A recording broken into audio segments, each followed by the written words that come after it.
tal, amigos? ¿Cómo les va? Actividad oficial para nuestras dos señales, Perú y 7.3 Noticias. Alex Vigo nos amplía desde Palacio de Gobierno. Alex. Iniciamos nuestra conferencia con las María declaraciones. Jesús, buenos días. Efectivamente, inicia una conferencia de prensa en estos momentos el ministro de Transportes y Comunicaciones, José Gallardo Cú, el titular de Vivienda, Construcción y Saneamiento, Francisco Dunler, y la jefa de Ocitran, informando sobre los avances en la ejecución del contrato de concesión de la línea 2 del Metro de Lima y Callao. Escuchemos. Hemos organizado esta conferencia de prensa con el objetivo de explicar algunos puntos, algunos temas en relación a la línea 2 del metro, el ramal de la línea 4, proyectos sobre el cual se han dado recientemente opiniones bastante inexactas. Hay que recordar que la línea 2 del metro, el ramal de la línea 4, es el proyecto de infraestructura más importante que tenemos en el sector transportes y comunicaciones. Es un proyecto de una importancia dada por ser parte de la red de metros que debe solucionar el problema de la congestión en Lima. Este es uno de los principales problemas que enfrenta el sector transportes, cómo el crecimiento de nuestras ciudades ha generado tiempos de viajes altos en las grandes urbes de nuestro país. La red del Metro de Lima es la solución a este problema, es el conjunto de proyectos que nos va a permitir recuperar el tiempo que empleamos para desplazarnos desde nuestras casas hacia nuestros trabajos, hacia nuestros centros de estudios y también en otras actividades. Entonces, la línea 2 del metro, en este contexto, es un proyecto que implica un paso muy importante en la consolidación de las redes del metro.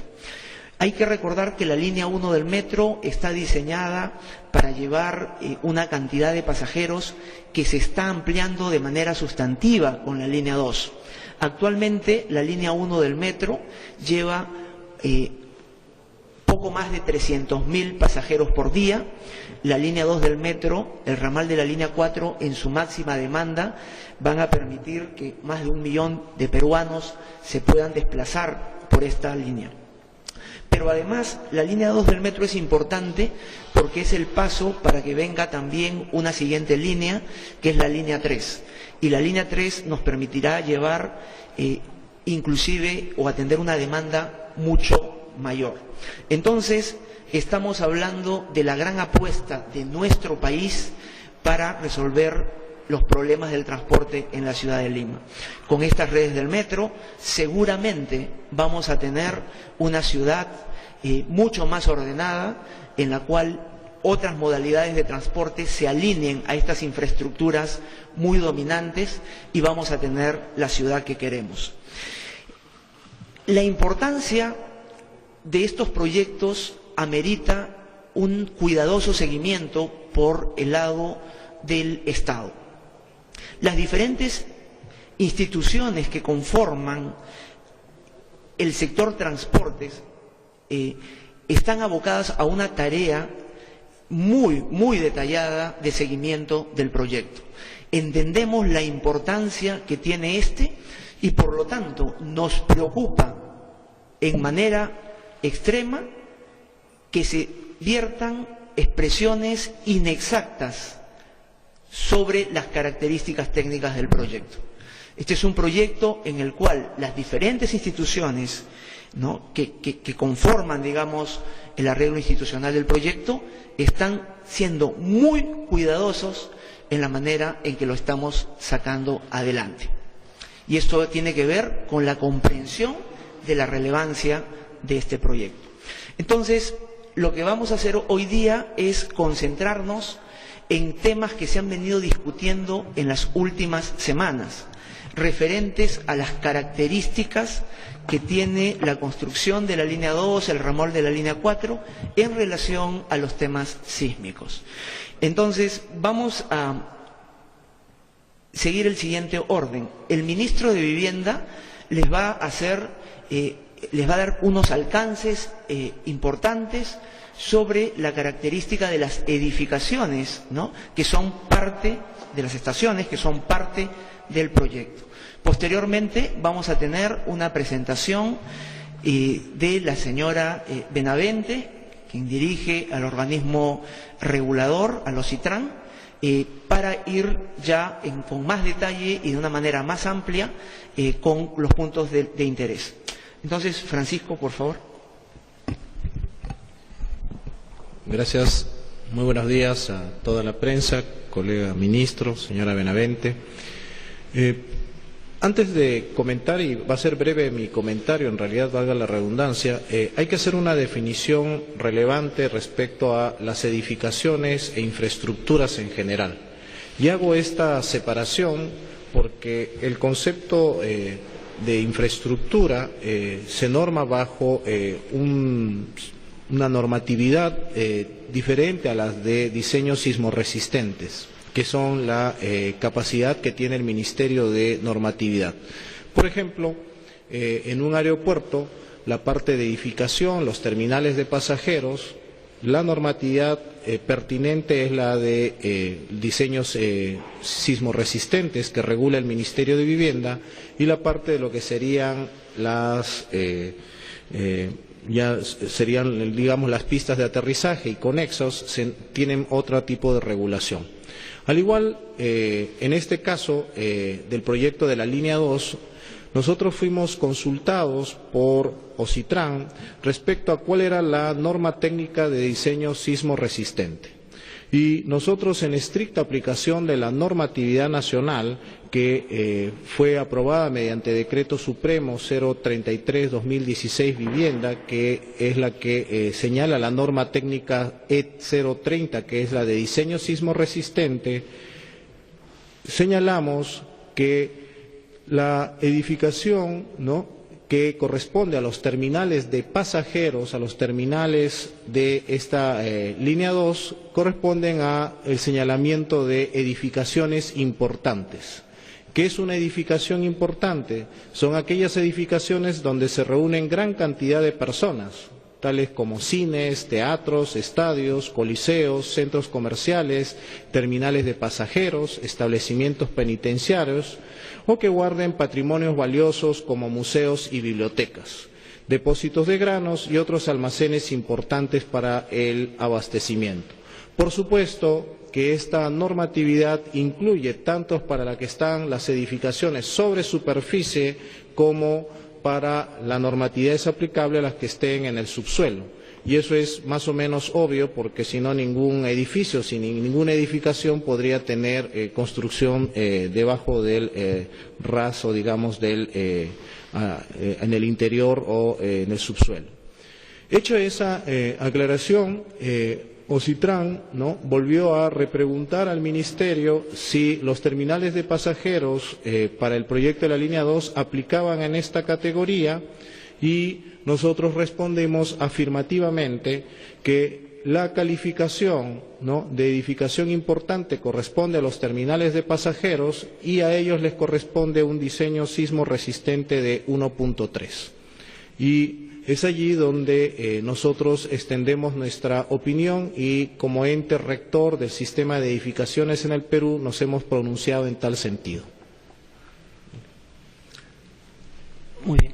Patricia, por favor. ¿Esto es así?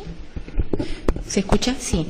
Bueno, ante todo, buenos días a todos, y agradecerles la oportunidad que nos dan por el interés que ha demostrado la prensa en estos días de poder hablar desde el Estado, desde las distintas entidades y las competencias que cada uno tiene, de cuál es el estado de avance del proyecto, y aprovechar para aclarar en un ámbito absolutamente técnico cuáles son los parámetros con los que este gran proyecto de transporte público del país está desarrollándose. Si me permiten, voy a hacer una presentación para que todos ustedes tengan los datos y que nos sirva de pauta para ir viendo el avance en general del proyecto. Como ustedes saben, la línea 2 del Metro de Lima es la concesión cofinanciada más importante en la historia de la infraestructura de transporte en nuestro país. El monto global de inversión es de 4.530 millones de dólares y el factor de adjudicación de este proyecto fue quién pide menor cofinanciamiento al Estado. En ese sentido, es importante destacar que la empresa que finalmente es a la que se le adjudicó el proyecto ofreció un pedido de cofinanciamiento al Estado de 3.131 millones de dólares para cofinanciamiento y de 92 millones de dólares para pago de operación y mantenimiento. O sea, en concreto, el proceso de licitación que llevó a la adjudicación de la línea 2 significó, con la oferta económica y técnica que presentó este concesionario, un ahorro superior a 164 millones de dólares. Es importante poner eso en perspectiva porque esto hay que resaltarlo. Los procesos de licitación, que son procesos de competencia por un mercado y que llevan a que las APPs puedan darle al Estado los beneficios de un proceso de competencia y de una licitación, en el caso de la línea 2 han significado un ahorro de la oferta o de la disponibilidad máxima del Estado a pagar por vía de cofinanciamiento, un ahorro de 164 millones de dólares. Ahora, como ustedes saben, la línea 2 tiene 35 kilómetros, tiene 35 estaciones, 5 de las cuales corresponden al tramo 1A. Que es el primer tramo que está siendo ya ejecutado y desarrollado. Es importante también señalar que este proyecto de inversión tiene como fin unir ATE con el Callao y reducir el tiempo de vida que todos nosotros como usuarios utilizamos el transporte público de 2 horas y media a 45 minutos, que es lo que va a tomar llegar de ATE al Callao con este sistema de transporte. Esto va a permitir unir a 13 distritos de la ciudad y lo que se quiere es que este proyecto de inversión, y así está establecido en el contrato, es que se termine transportando a pasajeros de alrededor de 1.200.000 pasajeros por día. También queremos resaltar lo siguiente. Son 7 las empresas que conforman el consorcio concesionario, 6 de las cuales son extranjeras. Por cierto, debo mencionar que ninguna es una empresa brasilera, como ha señalado alguien en algún medio de comunicación. Estamos hablando de empresas españolas, italianas, y dentro de las 7 empresas hay una peruana que es COSAPI. Esta empresa y todas las empresas que conforman el consorcio concesionario han diseñado, construido y están operando metros y túneles en distintas partes del mundo, incluidos zonas con alta incidencia sísmica como nuestro país.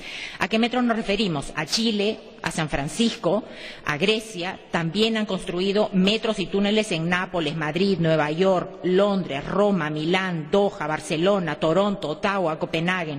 Entonces, estamos hablando de un consorcio que ha pasado por todas las calificaciones técnicas que ha llevado a cabo Proinversión desde el punto de vista técnico, económico, financiero. Durante el proceso licitatorio y posterior a la adjudicación se cuestionó mucho, hubieron algunos que decían si esta empresa tenía o no la capacidad financiera. Creo que es importante resaltar que la empresa en este momento ha hecho una emisión de bonos superior a los 2.000 millones de dólares. Es la emisión de bonos más grande que se ha hecho desde el sector privado en la historia de los proyectos de infraestructura de transporte en nuestro país. Además de eso, tiene un capital social suscrito y pagado de 120 millones de dólares y tiene cartas fianzas por 540 millones de dólares. También es importante resaltar que el consorcio concesionario tiene que cumplir estrictamente lo que establece el contrato de concesión, las bases primero, el contrato de concesión y su propuesta técnica. Pero entrando ya a los parámetros técnicos que vamos a verlos más adelante, sí quisiera señalarles que la empresa concesionaria viene cumpliendo lo establecido en el contrato de concesión para sus obligaciones contractuales. ¿Por qué señalamos esto? Porque en un contrato hay 2 partes. Hay que tener en cuenta que desde el punto de vista del organismo regulador, lo que nos compete a nosotros es velar por el cabal cumplimiento de las partes, el cabal cumplimiento del contrato, tanto las obligaciones del concesionario como las obligaciones que tenga a su cargo el Estado. Voy a permitirme ir de frente al tema de los estudios definitivos de ingeniería para señalarles lo siguiente. A ver, la etapa 1A, que es el tramo priorizado, los primeros 5 kilómetros del proyecto, tienen un total de 30 estudios de ingeniería definitivos, de los cuales ya han sido aprobados 8, 21 están en proceso. De la etapa 1B, que es la siguiente fase, el total de estudios definitivos de ingeniería es 32, hay aprobados 2 y están en proceso 7. En la etapa 2 son 45 y están en proceso 5, en proceso de aprobación. En todo este gran proyecto de inversión, el total de estudios definitivos de ingeniería que tiene que presentar la empresa concesionaria es 108. En este momento ya se aprobaron 11. Está en la siguiente. Sí, a ver, perdonen, no veo muy bien aquí. Entonces, para la etapa 1A, ya vamos aprobando 8 EDIs entre las distintas entidades del Estado. Pero, ¿qué es lo primero que quiero señalar? Es importantísimo que toda la ciudadanía entienda que hay una profunda diferencia entre un contrato de obra pública, donde el Estado le pide a un contratista, este es mi proyecto y esto es lo que quiero que hagas exactamente, cuando una vez que se culmina ese proceso de ejecución, el contratista se va y todos los riesgos los asume el Estado, el riesgo de diseño, construcción, operación y mantenimiento. A diferencia de eso, cuando se lleva a cabo un proceso de asociación público-privada, como es el caso de la línea 2, el concesionario asume el privado riesgo de diseño, construcción, financiamiento, operación y mantenimiento. ¿Por qué resaltamos esto? Porque en el caso de la obra pública, el Estado le dice al contratista, esto es lo que tienes que hacer, no me interesa lo que tú opines de esto o de aquello, esto es lo que quiero que tú ejecutes. En el caso de una asociación público-privada, el responsable de diseñar y de ejecutar es el concesionario. ¿Cuáles son los parámetros que tiene que tomar en cuenta el inversionista para ejecutar el proyecto? Primero, las bases, el contrato, la propuesta técnica y la normativa aplicable contemplada en el propio contrato de concesión. Una primera cosa que hay que resaltar es que el estudio de factibilidad estableció que el factor de uso para la construcción, digamos, el factor de uso de incidencia sísmica era 1. Eso implicaba que el retorno de la infraestructura en un evento sísmico tenía que ser 475 años. Ese no es el factor que está utilizando la empresa concesionaria. La empresa concesionaria está utilizando un factor de uso de 1.3, lo que implica un retorno en evento sísmico de 1000 años.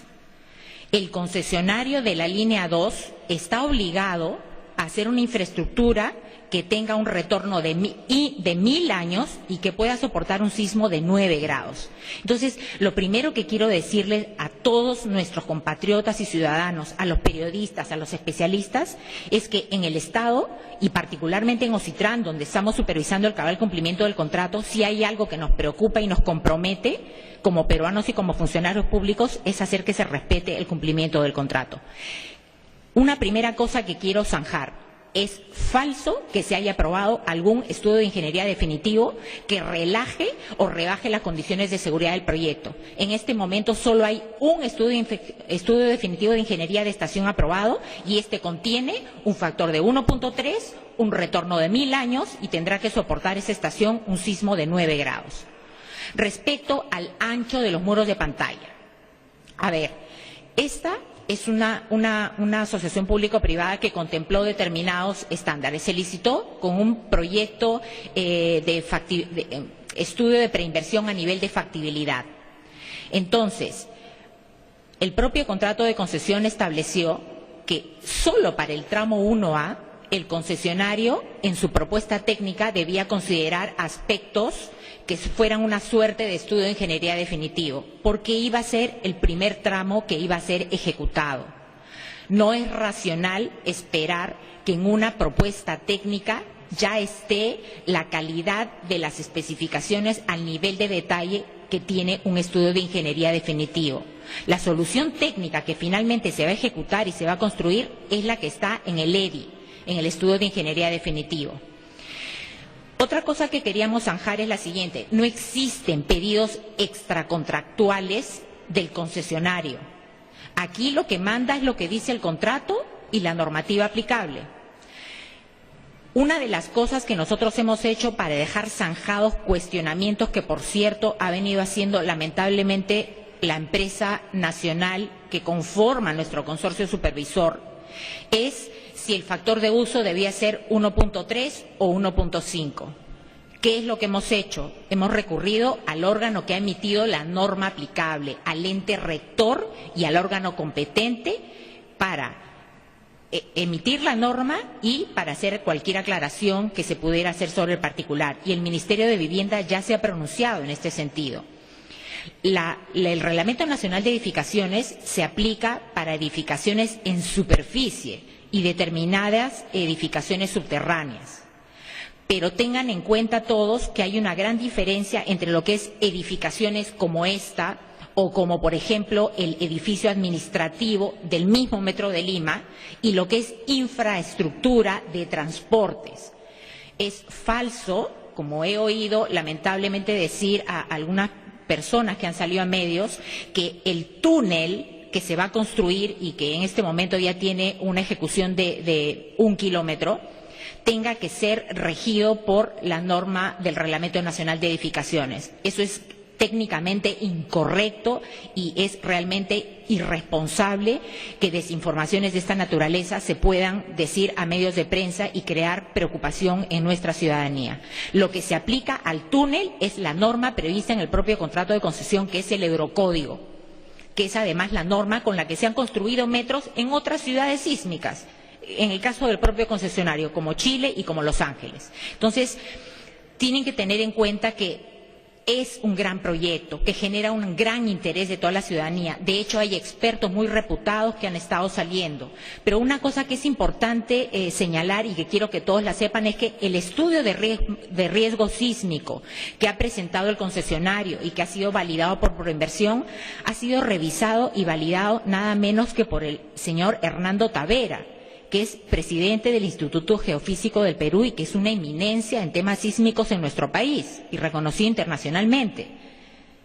Otra cosa que tienen que tener en cuenta es que todo el proyecto de la línea 2, las bases, el contrato de concesión, sus estudios técnicos han sido revisados y validados por el Banco Mundial, que ha hecho un due diligence de todo este proyecto y que lo ha validado al punto de prestarle al Estado peruano parte del dinero que va a servir para el cofinanciamiento. Entonces, estamos hablando de estudios sólidos. Nadie aquí está sentado ni está ejerciendo función pública para tomar decisiones incorrectas y jamás que vayan a generar inseguridad o peligro para la vida de nuestros compatriotas.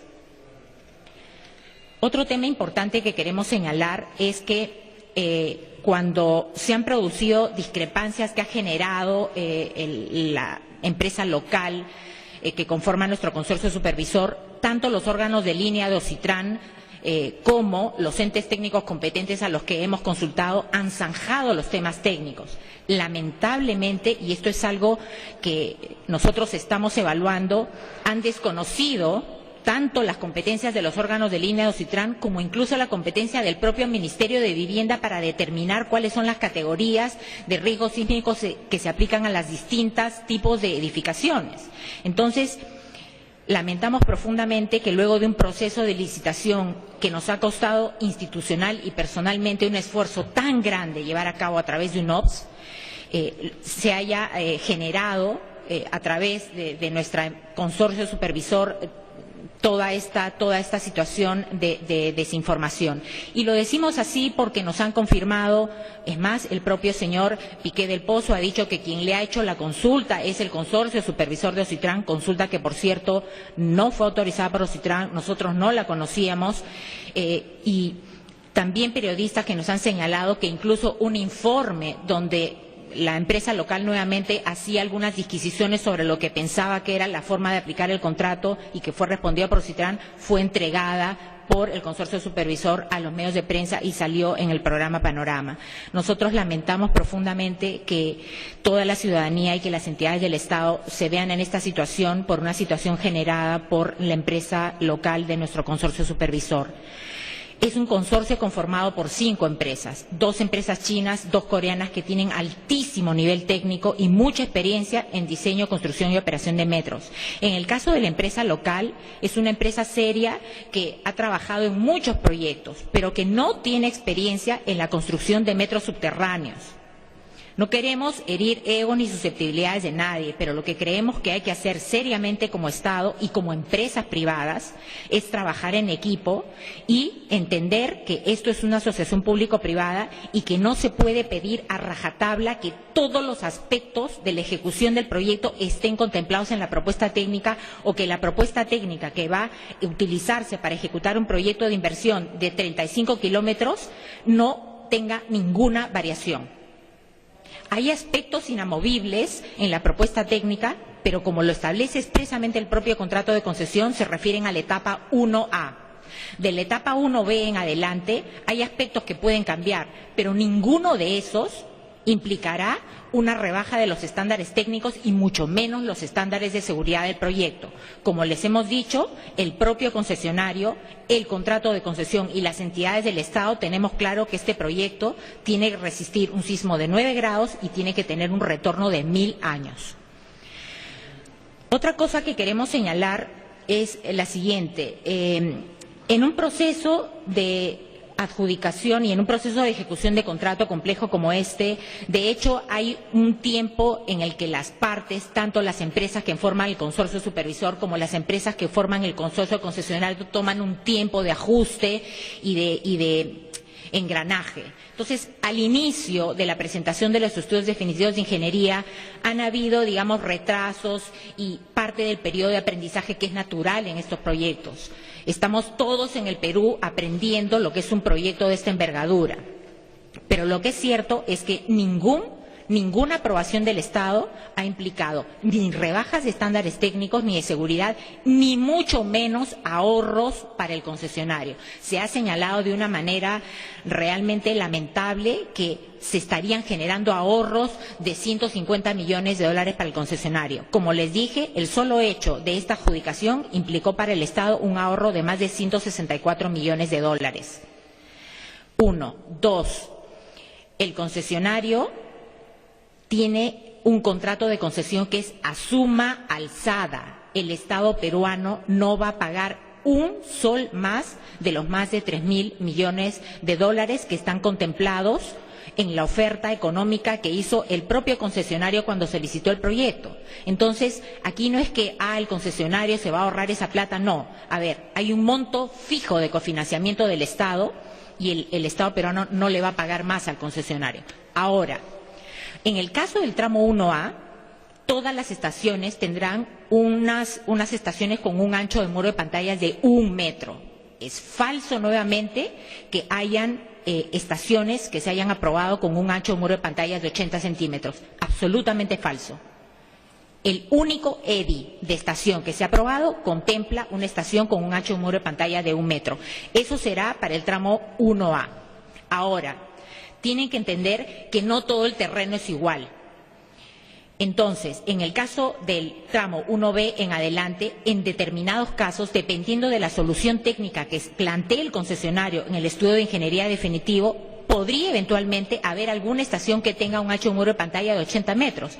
Pero también es cierto que, por ejemplo, en el caso del Callao, donde hay presencia de napa freática, donde hay humedad en el terreno, si es necesario para la seguridad del proyecto que el ancho del muro de pantalla en las estaciones tenga 1,20 m o 1,30 m, pues tendrá que ser así. Y el concesionario lo tendrá que construir de ese grosor.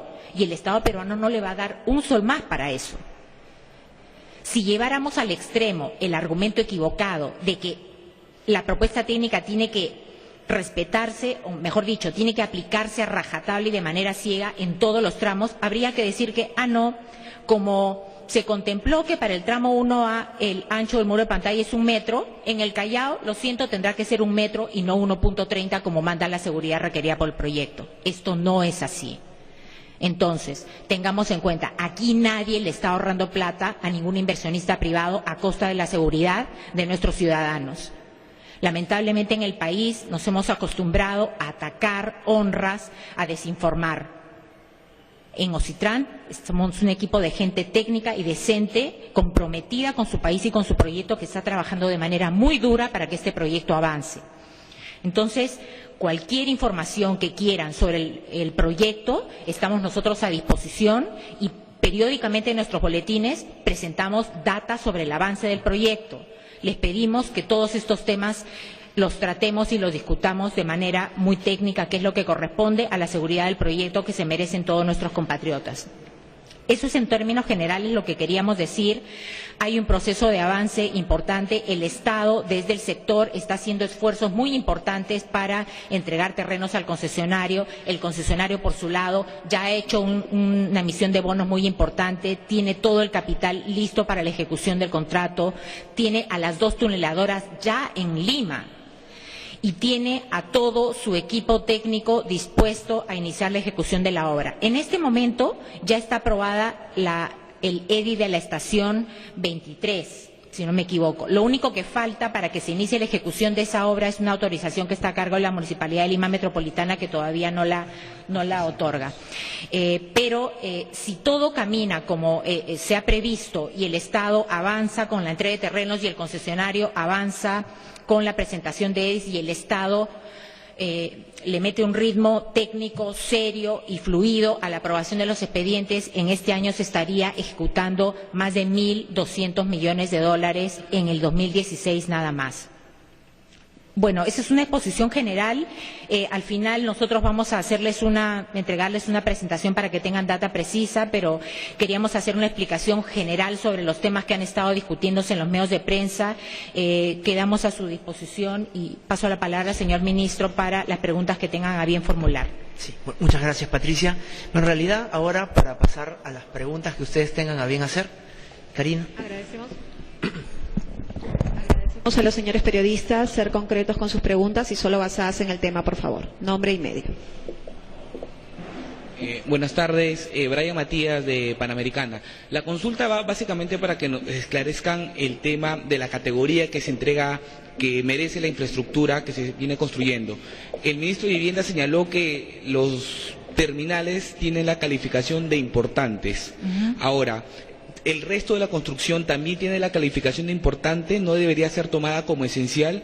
De darse solo el caso de importante, ¿estaríamos asumiendo que es menos resistente que una comisaría o un hospital? Le agradezco la pregunta porque ese es uno de los puntos que quisiéramos que se aclaren y se zanjen en esta conferencia. El Reglamento Nacional de Edificaciones, que ha sido actualizado por el Ministerio de Vivienda ahora en enero y que establece la categorización del tipo de edificaciones y el factor de uso de implicancia sísmica, se aplica a las edificaciones en superficie y para determinadas edificaciones subterráneas, como por ejemplo los estacionamientos de los edificios o de las casas. ¿Ya? Aplican también para las estaciones subterráneas del Metro de Lima.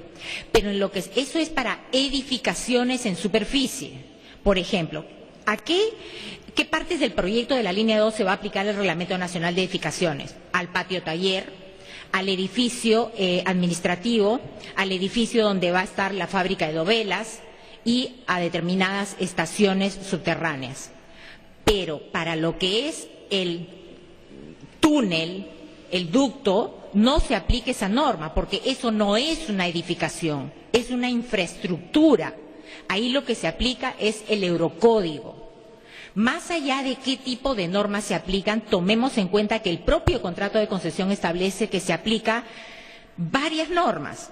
El Reglamento Nacional de Edificaciones en lo que corresponda, que es edificaciones, el Eurocódigo para lo que es infraestructura subterránea y que se aplique en otras partes del mundo además, y otras normas para lo que es material rodante, material tractivo, sistemas electrónicos, en fin. Todas estas normas se aplican al proyecto y todas estas normas son en lo que corresponde mandatorias para el concesionario. Lo que tenemos que tener en cuenta es que es técnicamente insustentable pedirle a un inversionista que haga un mix de normas. Cada norma tiene un ámbito de aplicación específico y recordemos que como esto es una asociación público-privada y como el concesionario tiene el riesgo de diseño, de construcción y de operación y es el responsable de lo que pase con el diseño, la construcción y la operación, él es el que tiene que proponer la solución técnica específica de acuerdo al terreno, a la realidad y a los datos de la data real de la infraestructura que se quiere enfrentar, del terreno que se quiere enfrentar. Francisco también va a aclarar. Un tema que es pertinente en la aplicación de estas normas es que hay tres factores concurrentes cuando se generan estas, ¿no? Uno primero es evitar pérdidas de vidas humanas, ese es el primero, el más relevante, obviamente. El segundo es asegurar la continuidad de los servicios básicos y tercero es minimizar los daños a la propiedad. Y entonces, ¿cuál es la diferencia o por qué se clasifican algunas con un diseño de edificaciones importantes, que es la que corresponde al diseño sismo resistente de 1.3 o a las edificaciones esenciales 1.5? La diferencia sustancial está en el segundo concepto que se utiliza, que es el de continuidad del servicio. Entonces, ¿qué sucede? En el caso de un hospital, por ejemplo, que es una edificación esencial, allí uno no puede parar el servicio. Imagínense en una sala de emergencia, se está atendiendo en una plena cirugía, se produce un sismo de grado 9, la infraestructura y todo el sistema electromecánico tiene que continuar su operación porque estamos vinculados a garantizar en ese preciso instante la vida humana. Lo que dice la práctica mundial, que las estaciones y las terminales de pasajeros, para este caso donde se aplica la norma de edificaciones importantes, habrá que parar el servicio, revisar la infraestructura y por más que usted pueda arrancar todos los vagones, los trenes al minuto siguiente, lo que primero se hará por seguridad es revisar la infraestructura, si no hay nada colapsado, ver si las instalaciones eléctricas, la parte electromecánica está bien, no ha sufrido colapsamiento y luego se pondrá en operación. Esa es la gran diferencia entre las edificaciones importantes y esenciales. Y un dato que puede ser importante, nuestras viviendas, si están construidas con diseño sismo resistente, tienen categoría normal, es decir, de 1, y no es que estén las viviendas mal hechas o mal construidas como para decir no estamos preservando la vida humana. El factor de continuidad es lo que precisamente genera esa diferencia en estas edificaciones importantes versus las esenciales. Solo para terminar, una consulta adicional. El tema del recorrido que va a tener este subterráneo, el Metro 2, que de acuerdo a lo que se rige, que es el Eurocódigo, sino lo que me mencionó hace un momento, ¿qué calificación de sismo resistencia tendría? Todo el sistema de la línea 2 tiene que soportar un sismo de 9 grados. Todo. Estaciones, patio taller, pozos de ventilación, túnel. Entonces, ya sean edificaciones en superficie como patio taller, edificio administrativo, el edificio de material rodante o las estructuras subterráneas como son los túneles, los pozos de ventilación y las estaciones, todo ello tiene que soportar un sismo de 9 grados y tener un retorno de 1000 años. Y no los 475, fíjense que es el retorno que se contempló en el proyecto con el que se licitó este contrato. En los estudios de factibilidad se pedía un retorno de 475 años. No solo aquí no se ha rebajado el estándar, el retorno de toda esta infraestructura va a ser 1000 años. Entonces, es importante que manejemos estos temas con mucha seriedad y sobre todo tomando en cuenta los criterios técnicos, porque lo que está detrás de esto es un gran esfuerzo, un logro de nuestro país de convocar a inversionistas privados y un esfuerzo serio de parte del Estado, pero sobre todo la credibilidad del proyecto y la tranquilidad de todos nuestros ciudadanos, de nuestros compatriotas. Buenas tardes, ministros. Doctora Patricia. Omar Mariluz, del diario Gestión. Una consulta. Nosotros también conversamos con el consorcio Línea 2 y nos dicen que efectivamente hay un retraso en el avance de obras por el tema de expropiación de terrenos, la misma aprobación de los estudios, sobre todo en lo que es la construcción de las estaciones. Más o menos es un retraso de 1 año, según nos dijeron. y este retraso va a tener definitivamente un sobrecosto, según lo que decía el propio consorcio, y este sobrecosto tendría que ser pagado por el Estado. Entonces, me queda la duda porque usted acaba de mencionar que el Estado no va a pagar ni un sol más de lo que ya habían acordado por contrato, lo que quiere decir que el consorcio está mintiendo. Me gustaría que aclare eso y si es verdad lo que dice el consorcio, saber cuánto es el cálculo de sobrecosto que pagaría el Estado. Otra consulta que nos hizo el mismo consorcio, que salió en realidad el tema sobre el supervisor. Nos decían que había un problema con los miembros de la supervisión porque al ser de varios países no había un proceso adecuado de comunicación, que ninguno hablaba inglés, pese a que esto estaba dentro del contrato y que esto generaba un retraso en la aprobación de los estudios. Queríamos saber si esto era verdad y qué pasa con la adenda que entiendo está negociando el Estado con la línea 2 para la construcción de la estación central de la línea 3 que estaría a cargo del consorcio de la línea 2. Gracias. Le agradezco. Son 3 preguntas entonces. La primera está referida, a ver, la última, que es la que recuerdo ahorita, la que tiene que ver con el tema del idioma. Es importante que lo mencione porque, a ver, en el Perú todos los inversionistas nacionales y extranjeros tienen el mismo trato. Entonces, el hecho de que en el contrato de supervisión de OCITRAN, en el proceso de licitación del contrato de supervisión, sus bases y sus términos de referencia, se haya exigido como condición que el personal clave hable castellano, no es ninguna discriminación ni a los inversionistas coreanos ni chinos. Es una condición que el Estado peruano tiene derecho a exigir en los distintos contratos. Lo digo porque por ahí lamentablemente han sorprendido a algún congresista que nos ha estado enviando oficios y diciendo que por qué violamos los tratados de libre comercio con Corea. Aquí no hay violación de ningún tratado ni discriminación de ningún inversionista. Aquí hay un contrato de concesión legítimamente celebrado por las 5 empresas del consorcio supervisor con una entidad del Estado peruano que exigió desde el día 1 que puedan hablar castellano. Obviamente que el inglés, como usted señala, es otro idioma que se utiliza universalmente, sobre todo cuando hay multiplicidad de nacionalidades y se está enfrentando un tema técnico. Lamentablemente, ha pasado un año desde que se ha firmado el contrato de supervisión y el personal clave todavía no logra hablar en castellano y sí es cierto que este tema ha generado complicaciones en el proceso de discusión con la empresa concesionaria, pero con la misma entidad contratante que es el organismo regulador y con otras entidades del Estado. Eso desde el punto de vista del tema del idioma, que dicho sea de paso, nosotros ya hemos requerido, de acuerdo a la facultad legal que tenemos del contrato, señor consorcio supervisor, te exijo que cumplas con aquello que me ha ofrecido en el contrato y ya ha pasado un año de la firma del contrato y me proveas de un personal clave que se comunique en castellano. Han llevado este tema al arbitraje, en fin, nos han planteado una cautelar para que no les resolvamos el contrato, en fin, ahí ese tema. De ahí pasamos al tema segundo, si me puede recordar. Sobre costos que estaría generando el retraso de obras. Importante que mencione eso. Cuando yo digo que el Estado peruano no va a pagar un sol más por la ejecución de las obras, es porque así está establecido en el contrato que el monto máximo de cofinanciamiento que va a pagar el Estado es aquel que pidió el concesionario en su oferta económica. Otro tipo de costos que pudieran generarse eventualmente por retrasos, vamos a imaginar del Estado en entrega de terrenos, no van por cofinanciamiento. Eso tengámoslo claro. A ver, para hablar de sobrecostos, primero hay que decir de qué costos estamos hablando, de qué sobrecostos, quién es el causante, cuál es el daño que se ha causado, tendrá que probarse. Imaginemos que el concesionario dijera en algún momento, ¿sabes qué, Estado peruano? Tú te has demorado X meses para entregarme estos terrenos, el proyecto tiene un retraso de X tiempo.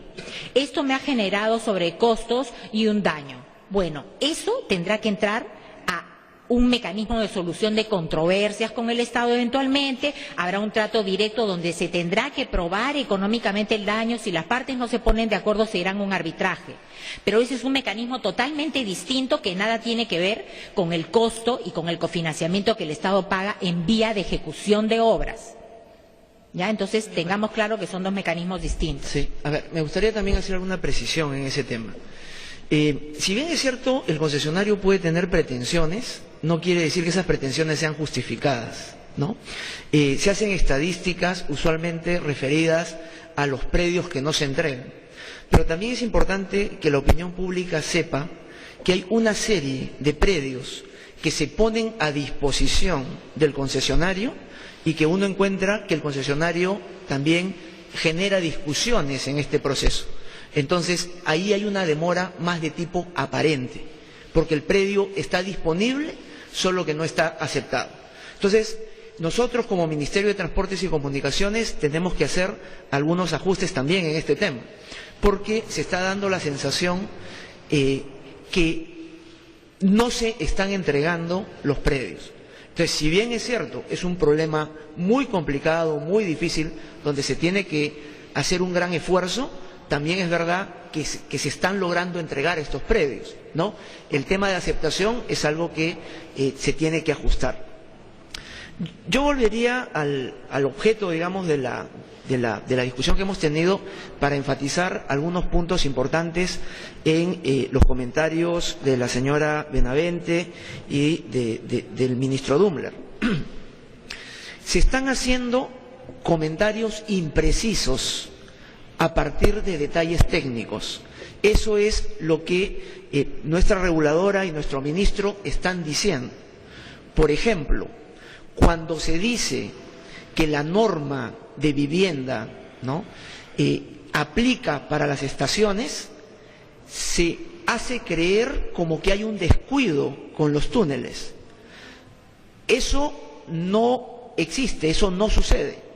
Lo que sucede es que el Ministerio de Vivienda es competente en las edificaciones y por lo tanto lo que ellos dicen es edificaciones de este tipo tienen que tener un periodo de retorno de 1000 años, tienen que resistir un sismo de 9 grados.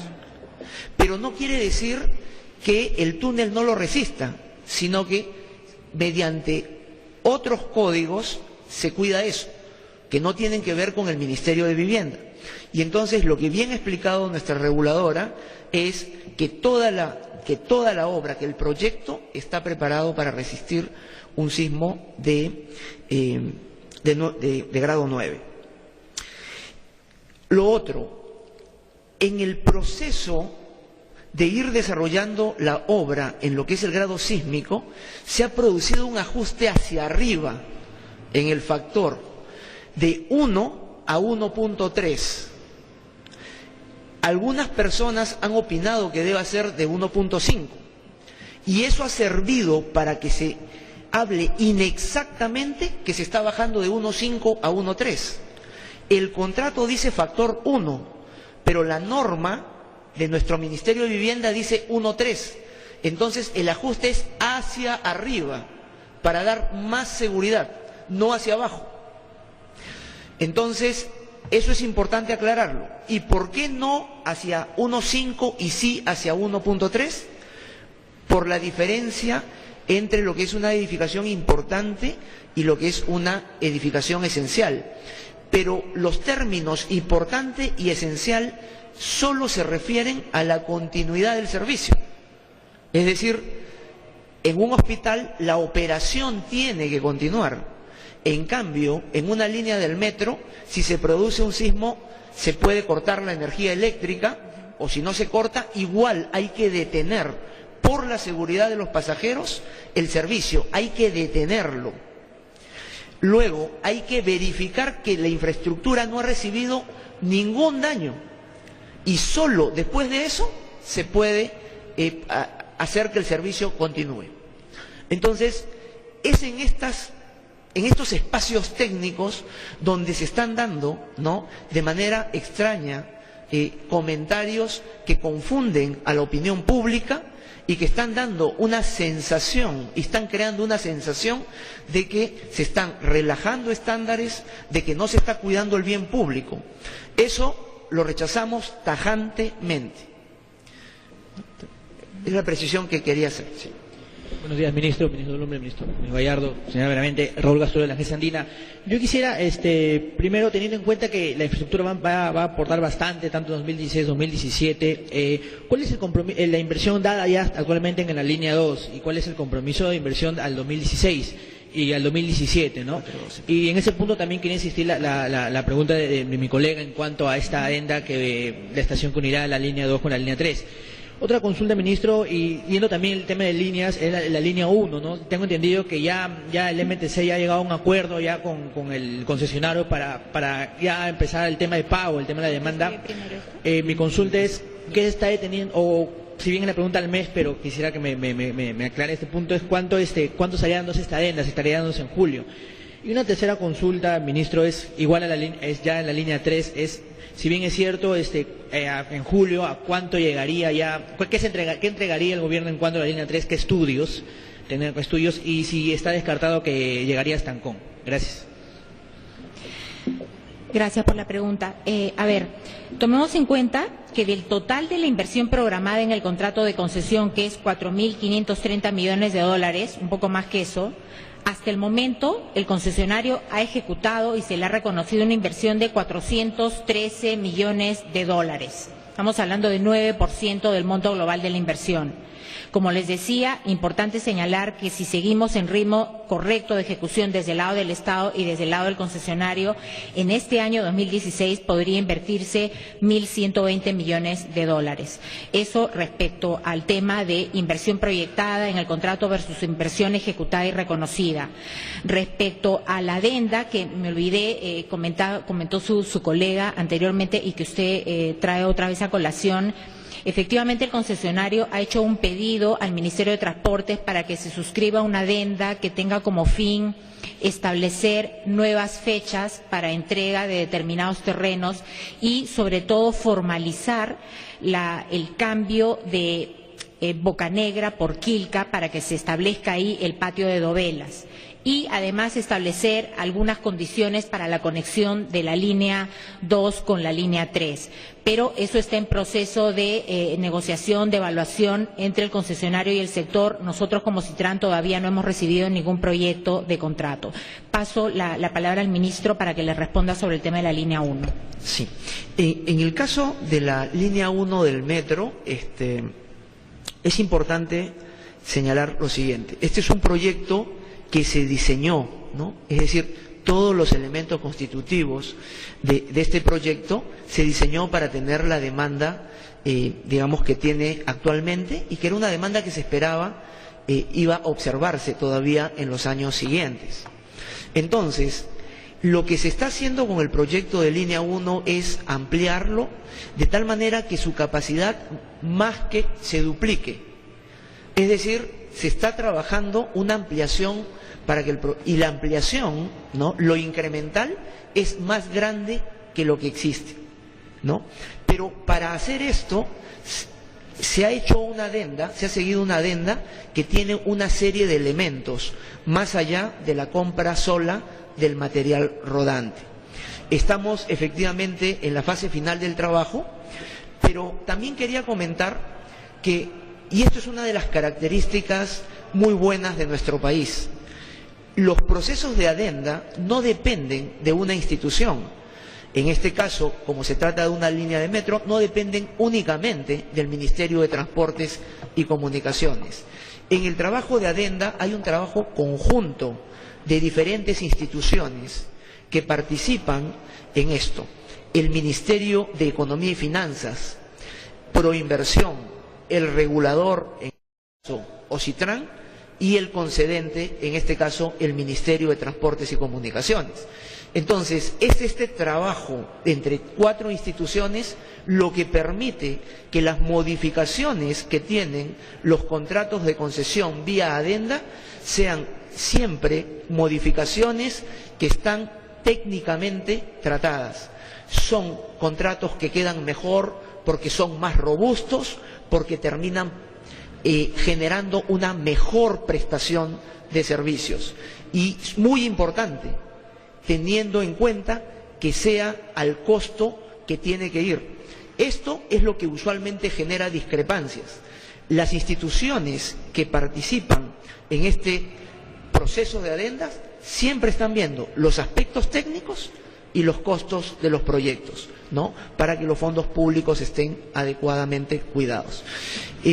Con respecto a la línea 3 del metro, como ustedes saben, nosotros hemos querido que esta gestión consolide el sistema de metros. Sin embargo, los tiempos nos llevan a que la línea 3 del metro deba ser una línea que sea concesionada por la siguiente administración. La línea 3 del metro, y en este proceso gradual que estaba comentando, donde las capacidades de transporte público mejoran con incrementos cada vez más grandes en sus prestaciones, la línea 3 del metro va a ser un proyecto inclusive más importante que la línea 2. Pero si ustedes miran cómo estamos quedando con una línea 1 del metro cuya capacidad se va a duplicar para llevar en algún momento no muy lejano a más de 500.000 de pasajeros por día. La línea 2 está avanzando. Nosotros esperamos que una vez que ya los 3 elementos claves para que esta infraestructura se desarrolle, ¿no?, hayan, digamos, resuelto los problemas iniciales, el proyecto ganará momento y ganará velocidad. Y esto incluye la línea 4, y tendremos más de 1 millón de pasajeros con esta línea.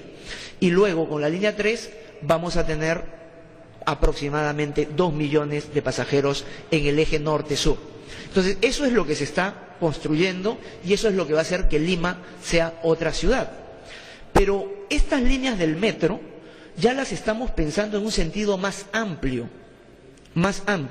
Es decir, las líneas del metro ya hay que verlas combinadas con los trenes de cercanía. En el primer trimestre de este año ya se aprobó por el lado del Ministerio de Economía y Finanzas los recursos que en el tiempo necesita el tren de cercanías Lima-Chincha. También se están trabajando esquemas para potenciar el ferrocarril del centro, tener un tren de cercanías Lima-Chosica y con la construcción del túnel Trasandino, un tren de pasajeros rápido hacia la ciudad de Huancayo y por concesión del tren Macho entre Huancayo y Huancavelica, extender la influencia de esa infraestructura a la región de Huancavelica. Y lo que nos quedaría hacia adelante es desarrollar un proyecto de tren de cercanías que vaya de Lima a Huacho. Una vez que todas estas obras estén puestas, 13.9 millones de peruanos van a estar organizados con este sistema de transportes. Y entonces se entiende así que todos estos proyectos no puedan ser llevados a cabo por una sola administración. Nosotros estimamos que los esfuerzos importantes hechos por la administración anterior, los esfuerzos que se hacen ahora, tienen que ser seguidos por lo menos por las siguientes 2 administraciones, de tal manera que todos estos trenes de cercanía y líneas del metro estén concluidas. Bien, última pregunta. Buenas, Elías García, del diario Gestión. Quería consultarle al ministro, dadas, digamos, las demoras que ha habido en la aprobación por parte del supervisor de lo que son las estaciones de la fase 1 de la línea 2, quería consultarle cuándo ustedes prevén que estaría concluida la fase 1, o sea, la fase A1, digamos, de la línea 2 del metro, porque tenemos entendido que el gobierno tenía previsto concluirlo en julio de este año, pero dado los retrasos, digamos, la misma línea 2, la misma concesionera señala que esto se va a demorar. Otra consulta a Ocitran. Quería saber, dado que usted ha mencionado que, digamos, el consorcio supervisor no ha cumplido, digamos, con algunas, digamos, con comunicar a tiempo o comunicar en general a Ocitran sobre, digamos, cosas no previstas como hacer consultas no autorizadas, ¿qué medidas se va a tomar por parte de Ocitran?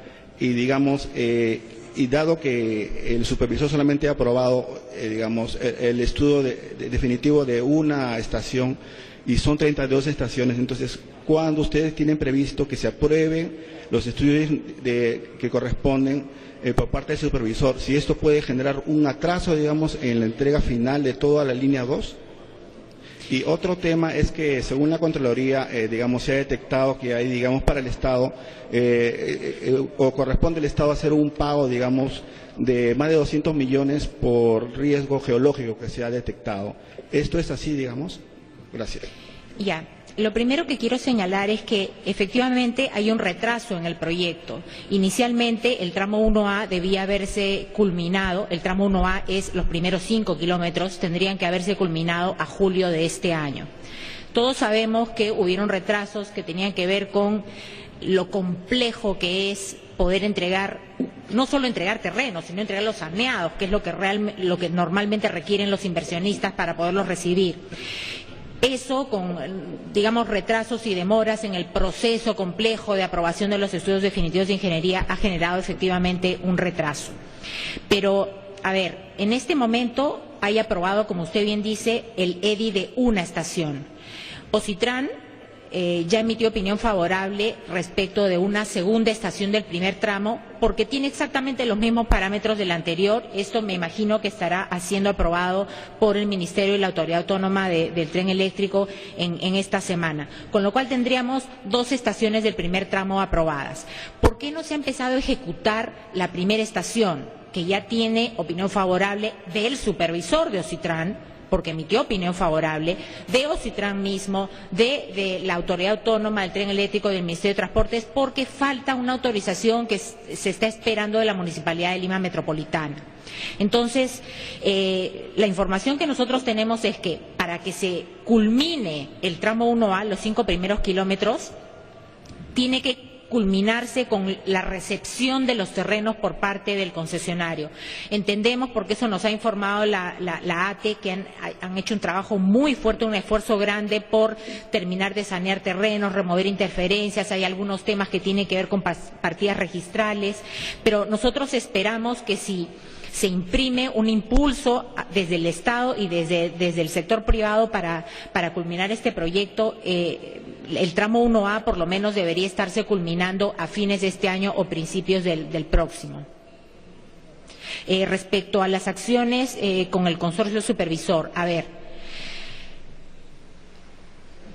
lo último que quisiera que se entienda es que con el esfuerzo que le costó a Ocitran encargar una licitación pública internacional, que determinó además que aun cuando el contrato de concesión establecía que el monto máximo por concepto de supervisión que podía pagarse era $170 millones, como producto de esa licitación se llegó a un monto por supervisión de $110 millones, 600.000. O sea, hay un ahorro importantísimo para el Estado, producto de la licitación que encargó Ocitran ONOPS para tener un consorcio supervisor. Así que lo último que quisiéramos que se entienda es que queremos estar sin empresa o consorcio supervisor. Eso de ninguna manera. Nosotros queremos y necesitamos acompañar en la ejecución del proyecto con todas las salvedades técnicas y toda la expertise de las empresas chinas y coreanas y la local. Pero lo que como entidad del Estado, técnica que somos, no podemos permitir tampoco es que por errores conceptuales en la ejecución del proyecto, una parte del consorcio supervisor se permita desconocer los criterios técnicos de los órganos de línea Ocitran, desconocer la competencia del órgano rector en tema sísmico y generar desinformación a través de medios de prensa, incluso mandando informes, y esto nos lo han confirmado el propio señor Piqué en televisión y periodistas, mandando informes que contenían disquisiciones de ellos, que no son las que establece el contrato de concesión. Entonces, eso es muy serio. Nosotros ya hemos hecho los requerimientos legales que corresponden al consorcio supervisor. Esperamos que con el requerimiento que hemos hecho se reconduzca el apoyo que viene dando el consorcio supervisor a Ocitran. Sabemos que pueden tener la mejor de las voluntades en este proceso, al igual que todos nosotros, pero lo cierto es que esto no es una obra pública, es una APP, y es una de las primeras cosas que señalamos en la primera reunión técnica que tuvimos con el consorcio supervisor. Entonces, esperamos y apelamos y reconvenimos a las 5 empresas del consorcio supervisor a que conduzcan este proceso de supervisión de este contrato de concesión con lealtad, con seriedad, que es lo que nosotros esperamos de ellos. Si esas condiciones se dan, nosotros estamos llanos a continuar con el proceso y el acompañamiento técnico que hemos tenido hasta ahora. Bien, agradecemos la presencia de los señores ministros de Estado y de la presidenta Docitrán. Entonces concluye esta conferencia a de prensa donde Muchas gracias, el ministro de Transportes, el titular de Vivienda y la jefa de Docitrán ha mostrado su preocupación de sobremanera por las informaciones inexactas que se han venido dando conforme a la ejecución de la línea 2 del Metro de Lima. Ellos han dado a conocer de que se están dejando algunos comentarios que no están cumpliendo con los estándares de seguridad y lo han rechazado tajantemente en esta conferencia de prensa. De esta manera entonces vamos a dar pase con más información en Estudios Centrales. Adelante, colegas. Perfecto, gracias Alex Vigo por esta información desde Palacio de Gobierno. Ampliamente los ministros de Estado han resuelto algunas interrogantes respecto a la ejecución de la línea 2 del Metro de Lima. Cerramos esta actividad oficial, continúe con nuestra programación. Buenas tardes.